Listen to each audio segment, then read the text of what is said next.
Hey, thank you for tuning in to Instrumental Intel. I am your host, music producer, Chick with Beats, and I'm glad that you're here with me today. I got another episode with music industry news, beats produced by me for your inspiration, and later my special guest, Tomike, will be joining me. We're going to be talking about the power of perspective and perseverance in music. So I'm excited once again to be bringing this episode to you. I got to give a shout out to my home station, Grander Radio, out of Grand Rapids, Michigan, and with that, let's go.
Alright, I'm back with the Music Biz Brief. First up, Universal Music Group, ABCKO Music and Records, and Concord Music Group have filed a lawsuit against Believe and its subsidiary TuneCore, alleging widespread copyright infringement. The suit claims that Believe has been distributing unauthorized music under fake artist names like Kendrick Lamar, and that's no C and 3 A's, Rihanna, and Lady Gaga, spelled with 2 L's, which are sped up versions of popular songs just to grow its market presence and illegally collect royalties. Universal's spokesperson criticized Believe for allegedly profiting from unlicensed content. In response, Believe stated that it takes copyright seriously, denies the accusations, and intends to fight the claims, emphasizing its commitment to supporting independent artists and labels. The lawsuit seeks at least $500 million in damages. Next up, iHeartMedia is laying off under 5% of its approximately 10,000 employees this week as a part of a plan to reduce redundancies and streamline operations.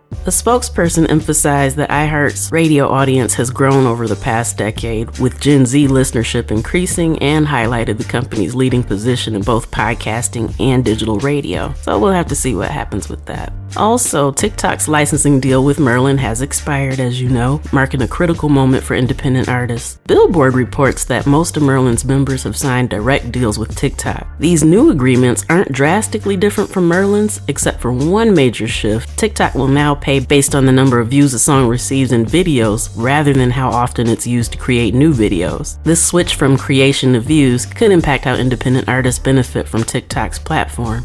Next, Universal Music Group's latest report shows a 4.3% year-over-year revenue boost, reaching 2.87 billion euros, which is approximately $3.08 billion.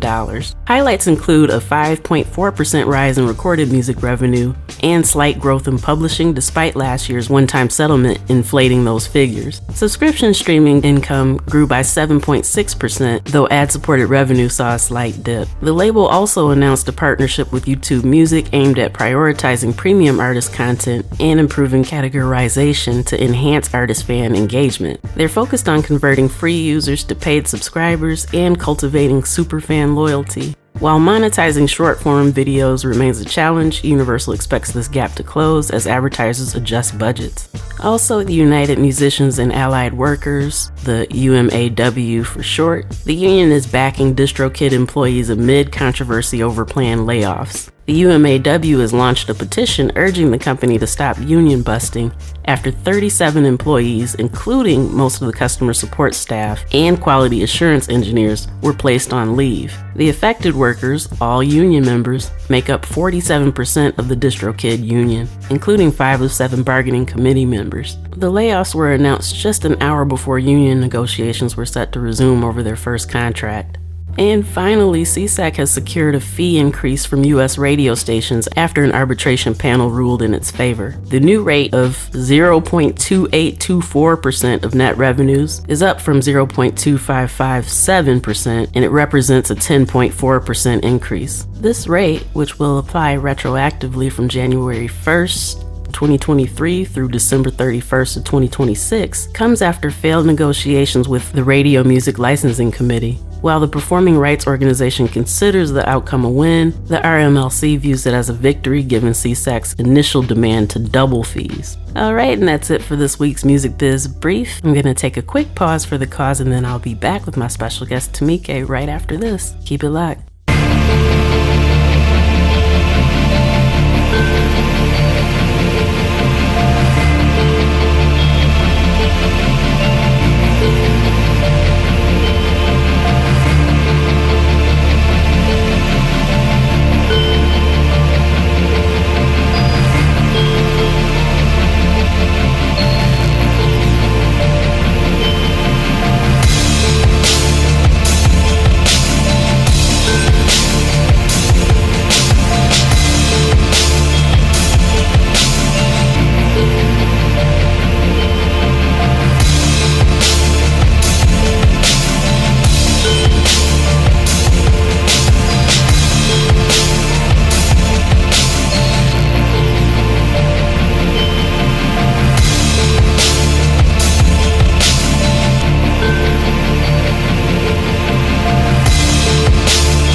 I'm a chick with beats, multi-genre music producer, and strategist to indie artists and labels. Visit achickwithbeats.com for resources for artists and instrumentals in various genres available for songs, vlogs, blogs, podcasts, themes, TV, film, commercials, and more. Once again, that's achickwithbeats.com.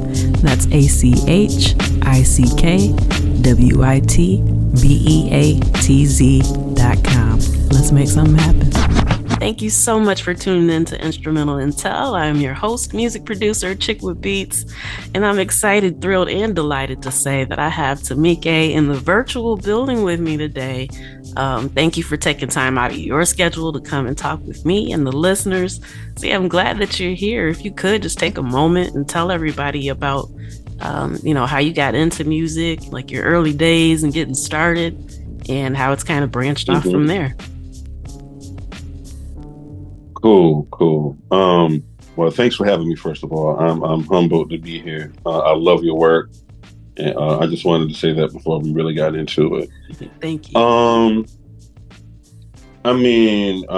Musically, my mother would play a lot of like R&B around the house. A lot of like the hits people would know on the radio, whatnot. My house was always filled with music, so. Being the child of like Nigerian immigrants, and growing up, with, my mother, loving R&B. That's what I normally heard. But I got exposed to hip hop when I was a teenager. And there were a group of us in my neighborhood, and we would get together and just freestyle like all the time, like huge ciphers all the time. And, it got to the point where we all saw the potential for doing music, for a living as the thing, we all wanted to do with our lives. So, several of us, pursued it. But, life gets to life and people grow up and, people end up in different places and lose touch and whatnot. So that's how it all began, though. Growing up in Durham, North Carolina, remember starting out and being at sessions in like the Cat's Cradle in Chapel Hill, and going to the radio station at WXDU radio at Duke University, like at midnight, and we would like freestyle over the air, live, And I even remember meeting Ninth Wonder there when he was still in undergrad. And, and mixing up with him. I had to be about, 19 at this time? Okay. I had to be about 19, yeah. Because a year earlier, I had attended North Carolina A&T State University, which I'd eventually graduate from, but I kind of stopped going to school for like 2 years. So this was the time period where I was really trying to find myself. So it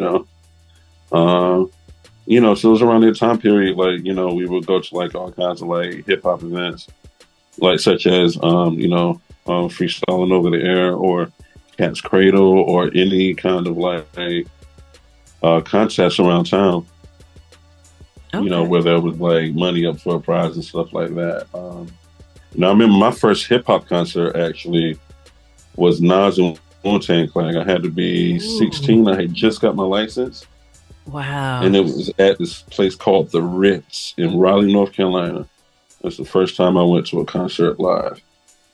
It was really like one of the first times I ever had like driven out of town to do anything. You know what I'm saying? It was a wild but exciting time. You know what I mean? And so that was just kind of the beginning of the entire artist that I would grow into, and I'm still growing. So yeah. Okay. So yeah, you mentioned your mom played like a lot of R&B, and so like who are some of the main people that kind of pop out when you think about those early years listening to those records or whatever she had playing? Shaka Khan, Sade. I love Sade to this day because my mother had the cassettes. And I kind of would like sometimes like take her cassettes to listen to it for myself. Mm. You know, but yeah. So yeah, those are two of the artists. I mean, everyone. New Edition was big in my house. Mm. I remember New Edition from like their first album because my mother had it. Candy Girl. Yeah. I remember my mother having it, and she would play it all the time. Yeah. I Um, mean, yeah, yeah, they were just ooh. I had a little 45 player when I was younger, and my parents like taught me how to work it. And I remember having Mr. Telephone Man, and like you flip it over, instrumental I think was on the other side. But yeah, New Edition was yeah, yeah. You named some yeah, heavy hitters. So okay, as far yeah. as yeah, your love for hip hop, you already Mhm. mentioned Nas and Wu Tang. Who are some other ones that kind of influenced you or made you just initially fall in love with it? I mean, at the very beginning for me it was probably like Wu Tang, Mm. because that's who everyone I was around was listening to. So I got exposed to Wu Tang through them. You know what I mean? I think the very first Wu Tang album I heard was probably 36 Chambers, but Method Man's To Cal album was like the Mm. first of the solos, and I heard then Glaciers of Ice dropped. I had a friend of mine in my back seat who was driving down Highway 70 in Durham. And, he had brought up Glaciers of Ice and Raekwon, and I'm like, what's this? You know. Wow. So yeah, Wu Tang. Yeah, really, really heavy early influence. Because like I said, there was a group of us, so we tried to like actually pattern the group sort of after like Wu Tang. Mm. Yeah, we were all like, really young teenagers at this time, like maybe 15, 16, 17, 18, Yeah. Yeah. I So, can't remember. It's a quote. Man, I want to say it's Miles Davis, but I'm not 100% sure. But it's like how a lot of times when we get started with music, we're imitating until we find our own sound. So, like everybody, I think when they absolutely. started, you kind of mimic what it is that you like until you kind of figure out who you are. So, yeah, that makes perfect sense. Right, And I mean, Wu Tang, they right, laid the right. groundwork for a lot of things. I mean, I know that there have been other collectives, but the way that they came in, just kind of busting through the door, like, I mean, it's undeniable how phenomenal their framework was and is currently too. So, Yeah, I mean, they pretty much like revolutionized the music business in terms of how there's a structure with solo artists coming out of the group. So, yeah, yeah. yeah, So yeah, nope. I mean, if you gonna follow a blueprint when you started, yeah, y'all pick something serious to do. So yeah, yeah, yeah, yeah. Yeah. kudos. Yeah. Shout out to them dudes, man. The collective was called Dark Side Mob. Mm. Oh man, I remember, man. It was crazy, but yeah, Okay. Well, all right. You had mentioned that you were born to Nigerian immigrants. yeah. How do you think that that's kind of shaped your creative view? Like, do you feel like that kind of comes across in your art? Absolutely. I mention it a lot.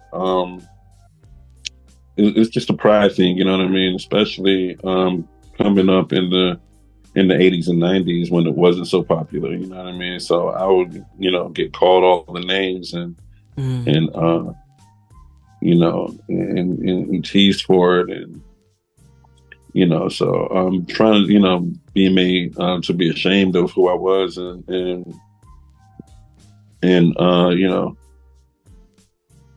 yeah. So, but I've come to understand this as I grew up and learned about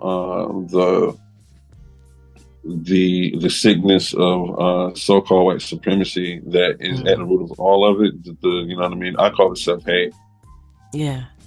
Um, you know, Because that was a weird era yeah, for stuff like that. I mean, you did have artists that were kind of representing heritage, but yeah, I remember being in school and not necessarily hearing those types of ideals being expressed. So it's like we had the art there, but for whatever reason, other people weren't really paying attention or didn't want to, didn't know that should Well, be you a know, source of pride, you gotta understand, you know, North Carolina is, you know, is Mm, the South, you know,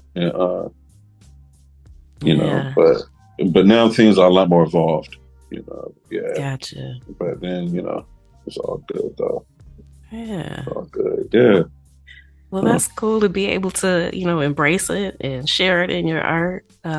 Matter of Yeah. fact, if you don't mind talking a little bit about your name and what it actually means, I feel like it's powerful. Oh, well, thank you. First name, this is what my mother explained to me, you know, because anytime I tell my name to a Nigerian, they say, that is a Yoruba name. And I'm like, sorry, I'm Igbo. But then like, Mm. no, they Yoruba name. So it's always funny to me. Um, but my first name means thank him, as in to thank God. You know what I mean? So Mhm. um, I always try to use the God in me to come up with solutions. So you know, I draw a lot of strength, draw a lot of strength from it. You know, Yeah. my last name Ogugua means to have compassion for or to Mm. be compassionate. So I think that is a huge part of who I am, Wow. because I do care, you know, um, about a lot of things, and sometimes those things don't necessarily care about me. Mm. Uh, so yeah, that's just the gift and the curse, you know. Yeah. I think every artist listening probably knows exactly what you mean. um, No, you know, absolutely. without that push and pull, sometimes it might be kind of hard to actually create. But yeah, I want to go back to some. Right, right, Yeah. right. So I want to go back to something you mentioned earlier about, going on air and freestyling. So Mm-hmm. first of all, let me say respect because I think freestyling is an incredible art form. I have never been able to do it to save my life. I can write, but yeah, like Yeah, freestyling is and just these weren't like, you know, I know what the definition of freestyle is, you know, but these were like, let me be specific, you know what I mean, before anyone hears this and be like, you know, trying to argue. We used to like go off the top of the hmm dome on hmm air, you know, because the freestyle can't be written, you know, it's just, you know, Yeah. But no, I'm with you. That's you know, see, so you we would see, go I off the knew what you top. meant when you said it though, right? Like, Yeah, yeah, yeah. So yeah, yeah, but we off would the go dome like literally off the freestyling top. is dope. Yeah. Sorry. Yeah. Yeah, which I don't do so much these days. I'm more of a writer, but I remember, man, having some sessions, and then, you know, people were saying some things. You know what I mean? That's when back then you really had to be nice. You know, you really had to let people know how good of a wordsmith you were. You know Yeah. that's what it was all about back then. It wasn't just a hot beat Right. or melody. It was like, what do you really have to say? You know, that's meaningful, and you know, people are going to gain something from at the end of the day. Yeah. But you know, Yeah, I think that's a really incredible skill. And then to actually do it on air is a whole nother thing. Just sitting around with friends, I mean, that already takes a lot. But yeah, you mhm. got the pressure on. How did you kind of overcome that? Or were you just like, yo, I got this? Like it wasn't even an issue for you. I was, I was kind of a late bloomer. I was far from the best one in my collective at the time. You know what I mean? I was just very brave, courageous. Um, I had already, kind of like throughout my schooling, had like said like a couple like speeches at assemblies in front of like hundreds of people by this point. Mm-hmm. So the confidence had always been there. So it was just I just had to keep my confidence up, and I knew over time that I would get better and grow as an artist. As we all do. You know what I mean? But yeah, yeah. You know. Yeah, absolutely. So, okay, most creatives are creative in multiple facets. What other creative avenues do you use to express yourself? You're good. Mm-hmm. You're good. Ooh, you good. Ooh, you're good. All right, Why, thank so you. yeah, so most people know me as an actor. I've dedicated my entire adult life to expressing myself in that way, and that's really been a huge part of my journey. I even talk about it in my early music. You know, I made a whole what seems like a gajillion of songs, and when I lived in Chicago, and I call those my Chicago era tracks. Um, some of which are on my SoundCloud. Um, so if you want to check my SoundCloud out, do that. Just backslash or Google OGUGUA. Uh, you hear some of that, but you know, uh, it's just been an incredible journey. I've had the opportunity to appear on some things that were very popular. Have worked in New York City over the course of almost 2 decades on stage, television, film, commercials. I actually have a print ad campaign with Spirit Airlines that is out in the universe and ether and internets and webs and all that as we speak. But it just dropped. So I'm really proud of that. And I have a feature film that I appear in called "Sins of the Father" that's making its way around the film festival circuit. So really, really proud to be in that one. Created, directed, written by, starring Attica. My man Attica, Jay Torrance, led by Celestine Ray. Again, it's Sins of the Father. I'll be on the lookout for it. It's a very good film. I'm just proud to be in it. And and yeah, just if people look me up, they'll find out some of the other work I've done. But it's really shaped my life, and just in terms of like having a vocation,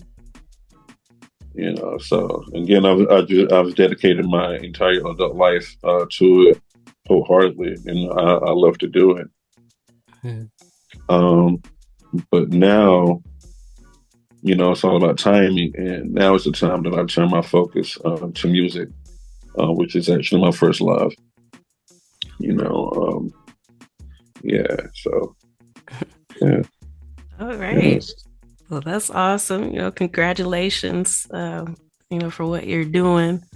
I know sometimes, well, I hope this doesn't feel like a stretch or anything, but sometimes when I'm writing from the storytelling perspective, I feel like I'm acting a certain thing, because sometimes it's not necessarily things that I've experienced, but maybe I've witnessed, or I'm listening to the beat and this is what I get from it, type thing. So I try to step into a persona.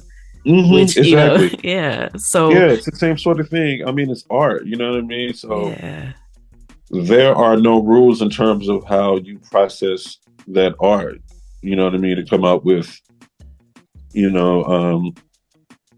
the way it comes out. Yeah. There are no rules. So, it's all about just creating, and the way you create, that's what makes it special, Absolutely. Yeah. And you have to recognize your own uniqueness. You have to know that you're special. You have to know that you have a gift. You know what I mean? And it's just by the grace of God and I'm here. And I just feel like someone can take something from my story, and it will hopefully help them to overcome any obstacles that come in their way. Yeah, absolutely. I mean, as I mentioned before we actually started the podcast, but yeah, so the listeners can hear it. The main goal of this is for people to be able to share their stories and for us to all learn. A lot of times, being an artist, I don't want to say necessarily kind of isolate yourself creatively, as far as creativity is concerned. But sometimes you don't necessarily know that other people are experiencing things. So, when people share these stories, somebody listening will be like, oh, yeah, I went through that. I'm glad to know it's not just me, or, Right. Different things they may not know. So, yeah, a lot of times we just have all this knowledge and information just from our time that we've dedicated to our craft. And a lot of times we don't even realize how helpful it can be to others. So, yeah, thank you for sharing that, because I'm sure it's definitely helpful. I feel helped already by hearing what you said. So, you said... I appreciate you because, on the way, not everyone is going to appreciate what you have to give or what you have to offer. And that was always a struggle for me. Until recently, the older I've gotten, I had to realize I'm not everybody's cup of tea. And that's okay. I'm still here. Like, it's not stopping my residuals from coming. You know what I'm saying? It's not stopping anything. Like, I'm still here. I'm still working. The work is out there. You know? So, yeah. That's really important to recognize. I just appreciate those over the years who have supported me, those that, I appreciate and I support them as well.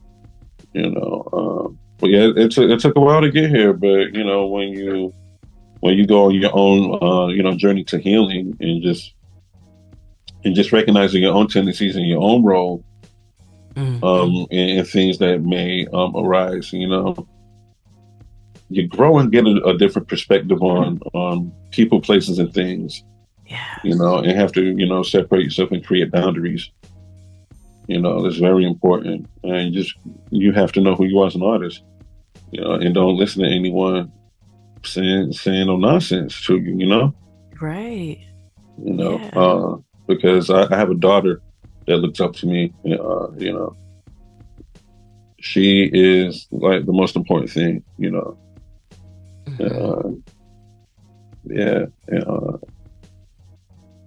at this point, I have no choice. I have to be a true example of what resilience is, and continue to grow and become stronger. Not only in my craft but in my convictions. It's very, very, very key to like my overall goal. But yeah, so I just want to be a force that can give force to everything else around me, if that makes sense. Yeah.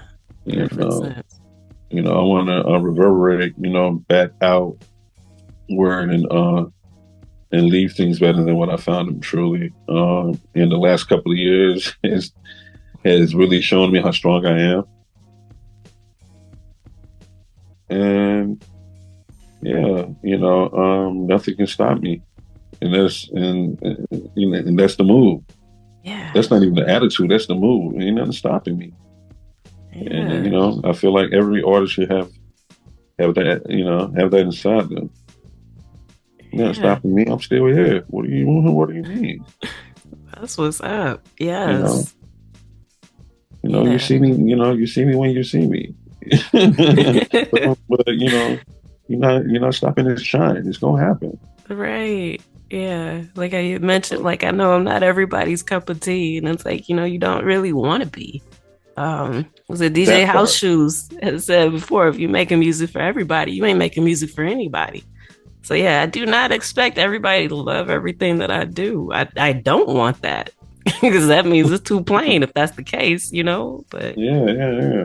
No, I definitely feel you on that. So yeah, I'm looking at the time. Clock's winding down so fast. But you mentioned that you were kind of turning your attention back over to music. You're still doing the acting. Yeah. And so yeah, as far as your music goals, well, we're already in the last quarter, so we may as well just be talking about 2025 at this point. Yeah. So yeah, do you have any plans for the year coming up? Like any music that you might be working on or releasing? Yeah, Aside from maybe appearing on one of my projects. I'm just throwing that out there. But yeah. yeah. Oh, yeah. Hey. Yeah. So right now I'm just in the writing phase of what I eventually go into the studio with. Now being a mature artist. You know what I mean. I have different things to talk about. Mhm. Different perspectives. Yeah. And just my world view of how I see things. You know. So I'm in a writing phase right now. Performances will be announced.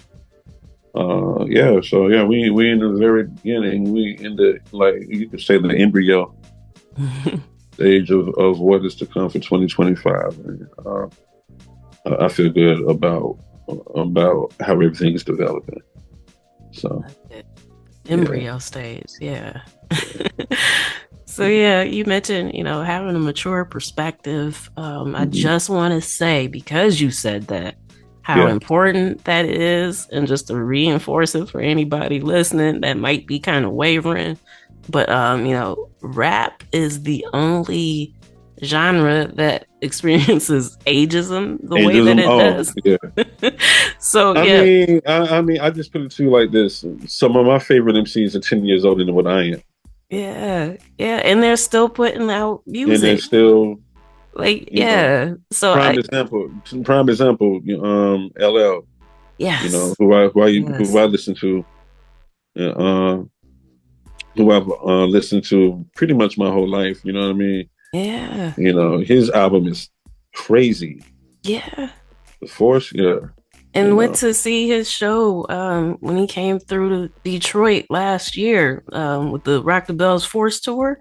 Hmm. Oh my goodness. I mean, to see all those legends still rocking it like that, it's Yeah, just, I'm glad that, people are pushing back against the narrative. Like, oh, you too old to be doing this. I love hip hop. I am aging. I'm not a spring chick anymore, but I still want to listen to hip hop. So yeah, anybody out there that might be thinking that you're too old to do it, keep doing it because people like me want to hear it. So yeah. yeah, and hip hop is older than I am. You know what Yep. I Same mean? here. Yeah. You Yeah. know what I mean? So, no, I never stop. It's just part of my artistry. You know what I mean? I Mhm. never stop. I always write. I always go to the studio and just create. You know what I mean? Because again, you don't know who it might be able to help, who might be Yes. able to hear your message. And I Yep. really appreciate it. You know what I mean? Lyrically too, wordplay, metaphors. You know what I mean? Similes. You know, all the things I really listen for when I listen to an artist that I appreciate. You know what I mean? Word Yeah. inflection. You know what I mean? Breath control. You know what I mean? Like, I'm listening for all those things. Ad libs. How did he do Mm. that? Ad libs. That's like very important. You know Yeah. what I mean? Um, so yeah. So yeah, I don't even pay attention to it. Again, a lot of the people that I still listen to, that I've been listening to since I was a teenager, since I was a child, I still rocking a mic, ripping it. Hmm. Upward of 7, 8, 10 years older than me, so I don't pay attention to it. Hmm. You know what I mean? So yeah, Yeah, I'm just happy that you said that. Like you coming from a mature point of view.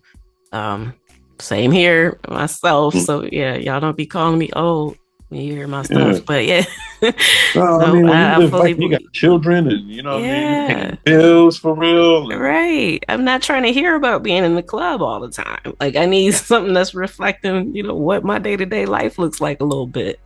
So yeah, yeah, yeah. And some people want thinking a thinking person's music. You know what I mean? Like, yeah, nothing party vibe or none of that. But it's like some of us want to think. Some of us want to right. come away kind of like intellectually stimulated. You know what I mean? Yeah, Because some of us do have educations and would like to spread knowledge. You know what I mean? And use right. hip hop as a vehicle to really Absolutely. uplift and inspire you. Like a lot of the MCs that I appreciate to this day. You know. Yeah.